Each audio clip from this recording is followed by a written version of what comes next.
नमस्कार। आप सबका स्वागत है मेरे channel A to Z dishes Usha Korjani में। तो आज हमने बनाया है कर्मोलाज। ये गोवा की ट्रेडिशनल रेसिपी है और इसे क्रिसमस पे और न्यू ईयर पे बनाया जाता है, लेकिन आप इसे कभी भी बना सकते हैं। खाने में बहुत ही मज़ेदार लगता है। तो चलिए बनाना शुरू करते हैं। तो सबसे पहले इसमें क्या क्या हमें इंग्रेडिएंट्स चाहिए हम वो देख लेते हैं। तो यहाँ पे मैंने ले लिया है 150 ग्राम मैदा लेने के बाद यहाँ पे मैंने ली है पीसी हुई चीनी। ये करीब 50 से 70 ग्राम है। आप चीनी को मिक्सर में डाल दीजिए और इसे पीस लीजिए तो ये चीनी तैयार हो जाएगी। उसके बाद मैंने यहाँ पे ली है 1 छोटी चम्मच इलायची का पाउडर। उसके बाद मैंने यहाँ पे ली है आधी चम्मच बेकिंग पाउडर।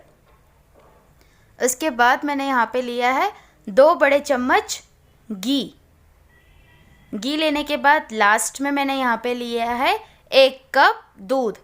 ये गुनगुना दूध मैंने यहाँ पे लिया है। इंग्रेडिएंट्स यहाँ पे ख़त्म होते हैं। चलिए बनाना शुरू करते हैं कर्मोलाज। तो सबसे पहले हम आटा गूँधेंगे। तो यहाँ पे मैंने एक बाउल ले लिया है। इसके अंदर हम सबसे पहले डालेंगे मैदा डालने के बाद हम इसके अंदर डालेंगे इलायची का पाउडर। इससे फ्लेवर और टेस्ट दोनों ही बढ़िया आता है। फिर इसके अंदर हम डालेंगे बेकिंग पाउडर डालने के बाद इसके अंदर हम डालेंगे पीसी हुई चीनी। तो यहाँ पे हमने चीनी ले ली थी, इसे मिक्सर में डालकर हमने पीस लिया था। आप चीनी अपने हिसाब से कम ज़्यादा कर सकते हैं। अगर आप कम खाते तो कम डालें, ज़्यादा खाते तो इससे भी आप ज़्यादा डाल सकते हैं। फिर हम डालेंगे घी। तो इधर हम घी 1 चम्मच डालेंगे और थोड़ा सा घी हम बचा लेंगे। तो यहाँ पे मैंने डाल दिया है। यहाँ पे आप घी डालने के बाद अच्छे से पहले हाथ से आपको इसे मसल कर मिक्स कर देना है सारे मैदे को। आप घी की जगह पर तेल का भी इस्तेमाल कर सकते हैं, पर जितनी घी की क्वांटिटी है इतनी आप तेल की लीजिएगा, ज़्यादा नहीं डालिएगा। तो यहाँ पे आप देख सकते हैं हमने आटे को अच्छे से मिला लिया है।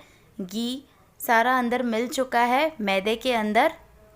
इसे थोड़ा सा और इस तरह से मसलेंगे तो लीजिए तैयार हो चुका है अच्छे से मिक्स होकर।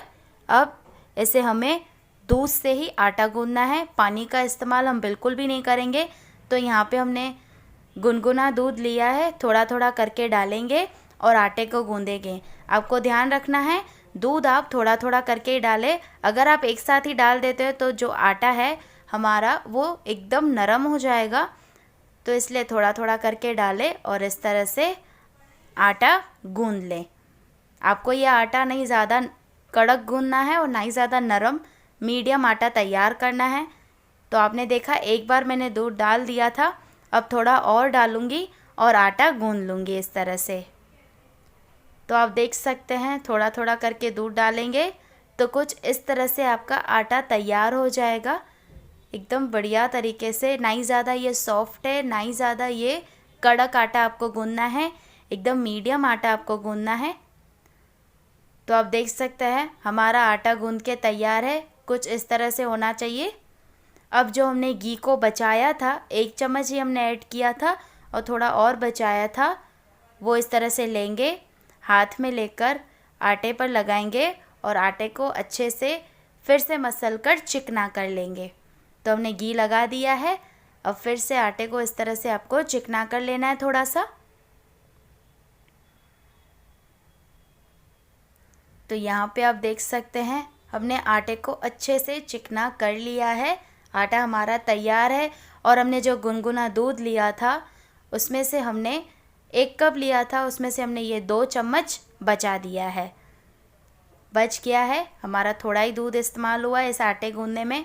अब इसे हमें ढककर 20 मिनट तक रेस्ट दे देना है। तो यहाँ पर 20 मिनट हो चुके हैं, चलिए देख लेते हैं। तो ढक्कन हमने हटा दिया है। आप देख सकते हैं आटा हमारा एकदम परफेक्ट रेस्ट होके तैयार है। इसे हमने 20 मिनट तक ही रेस्ट दिया था, ज़्यादा देने की कोई ज़रूरत नहीं है। अब आटे को एक बार फिर से हम मसल लेंगे इस तरह से। तो लीजिए हमारा आटा तैयार है। अब इसमें से इस तरह से एक लोई निकालेंगे और इसे गोल आकार दे देंगे। अब हमने यहाँ पे ले लिया चकला, इस तरह से लोई को रखेंगे और इसे बेल लेंगे।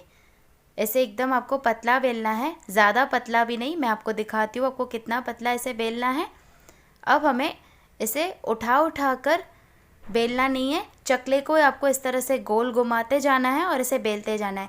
क्योंकि ये मैदा है तो ये सिकुड़ता है, इसलिए आप चकले को इस तरह से घुमाते जाइए और बेलन की मदद से इसे बेल दीजिए। तो यहाँ पे हमने इसे रोटी की तरह बेल लिया है। अब मैं आपको दिखा देती हूँ, ये कुछ इस तरह से होना चाहिए, बिल्कुल ज़्यादा पतला भी नहीं करना है, इतना मीडियम ही आपको रखना है। अब इसे हम कट करेंगे। तो आप चाहे तो एक कटोरी की सहायता से इसे गोल कट कर सकते हैं, किसी भी ढक्कन की सहायता से, ग्लास, या तो आपके पास कुकी कटर है तो आप वो भी इस्तेमाल कर सकते हैं। यहाँ पे मेरे पास एक मीडियम साइज़ का ढक्कन है, मैं वही इस्तेमाल कर रही हूँ और इस तरह से इसको गोल कट कर रही हूँ। मैंने कट्स लगा दिए हैं, गोल कर दिया है। अब जो ये एक्स्ट्रा का आटा है वो हम इस तरह से निकाल लेंगे और इसे फिर से आटे में मिलाकर इसे हम फिर से बेलकर कॉर्मुला सारे तैयार कर लेंगे। तो ये एक्स्ट्रा का आटा है जो हम निकाल लेंगे इस तरह से। अब देख सकते हैं मैंने आटा निकाल लिया है। अब एक इस तरह से लेंगे ये छोटी वाली पूरी साइज़ को और इसके तो दोनों ऊपर नीचे वाले किनारे हैं उसे एकदम हल्के से दबा लेंगे।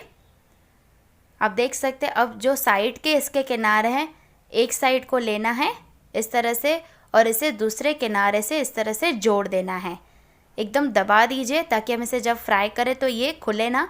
अब ऊपर के साइड को भी थोड़ा सा दबाना है और दबाते हुए इसे थोड़ा सा खींच देना है। तो ये आपका तैयार हो जाएगा कॉर्मुलास। देखा कितना आसान तरीके से तैयार हो जाता है, बहुत ही इजी है। दोनों किनारों का आपको जोड़ना है, फिर खींचते हुए इसे थोड़ा सा लंबा कर देना है। तो आपका ये कुछ इस तरह से शेप तैयार हो जाएगा। मैं आपको फिर से बता देती हूँ। तो देखिए इस तरह से उठाना है, ऊपर नीचे किनारों को जोड़ना है, अच्छे से दबाना है आपको, फिर नीचे से किनारों को इस तरह से जोड़ते हुए थोड़ा सा खींच देना है और फिर से थोड़ा सा दबा लेना है। आपको सिर्फ थोड़ा सा दबाने की प्रोसेस को ज़्यादा रखना है ताकि जब हम इसे फ्राई करें तो ये खुले ना। तो लीजिए तैयार है हमारे कॉर्मुलास। अब इसे हम फ्राई करने जा रहे हैं। तो कढ़ाई रख देंगे और इसके अंदर हम डाल देंगे तेल और इसे हम गरम करने रख देंगे। तो यहाँ पे मैंने गैस ऑन कर दिया है, कढ़ाई रख दी है। अब इसके अंदर हम तेल डालेंगे और इसे हम गरम करने रख देंगे। तो यहाँ पे आप देख सकते हैं जब तक तेल गरम हो रहा है हमने कॉर्मुलास भी बना लिए हैं और हमारा यहाँ पे जो तेल है वो भी गरम हो चुका है।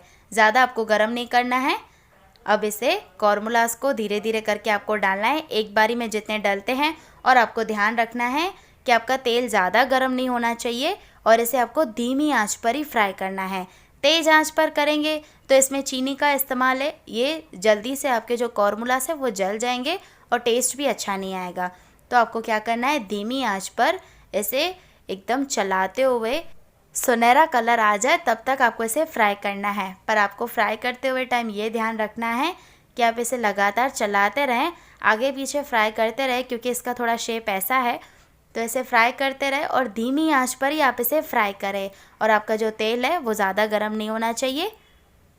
तो यहाँ पे आप देख सकते हैं धीरे धीरे जो कॉर्मुलास का कलर है वो चेंज होते जा रहा है, सुनहरा सुनहरा कलर आना शुरू हो चुका है। अब इसे चलाते हुए हम फ्राई कर लेंगे। आप देख सकते हैं हमारे जो कॉर्मुलास है वो बिल्कुल भी तेल में जाने के बाद खुले नहीं हैं क्योंकि हमने अच्छे से इसे दबाया था। तो जब भी आप कॉर्मुलास बनाएं तो इसका शेप जब आप तैयार करें तो आप ऊपर नीचे दबाएं और साइड से भी इसे दबाएं। तो लीजिए हमारे जो कॉर्मुलास है एकदम सुनहरे हो चुके हैं और ये फ्राई होके तैयार है। अब इस तरह से जो एक्स्ट्रा का ऑयल है हम निकाल लेंगे, छान लेंगे इस तरह से और निकाल लेंगे। बहुत ही क्रिस्पी होते हैं और टेस्टी होते हैं कॉर्मुलास। इसी तरह से जो हमारे सारे कॉर्मुलास है हमने फ्राई करके तैयार कर लिए हैं। आप देख सकते हैं सारे जो कॉर्मुलास है बहुत ही टेस्टी लग रहे हैं। लीजिए तैयार है बढ़िया से गोवा की ट्रेडिशनल रेसिपी कॉर्मुलास, खाने में बहुत ही बढ़िया। और आप इसे क्रिसमस पे बनाइए, बहुत ही टेस्टी लगते हैं, बच्चों को भी पसंद आएंगे और आप इसे न्यू ईयर पे भी बना सकते हैं। तो बनाइए और मुझे बताइए कमेंट्स में कि आपको ये मेरी रेसिपी कैसी लगी है। अच्छी लगी है तो वीडियो को लाइक कीजिए, शेयर कीजिए और मेरे चैनल को सब्सक्राइब करना बिल्कुल ना भूलें। आज के लिए बस इतना ही, कल फिर मिलती हूँ न्यू रेसिपी के साथ। तब तक के लिए थैंक यू फॉर वॉचिंग।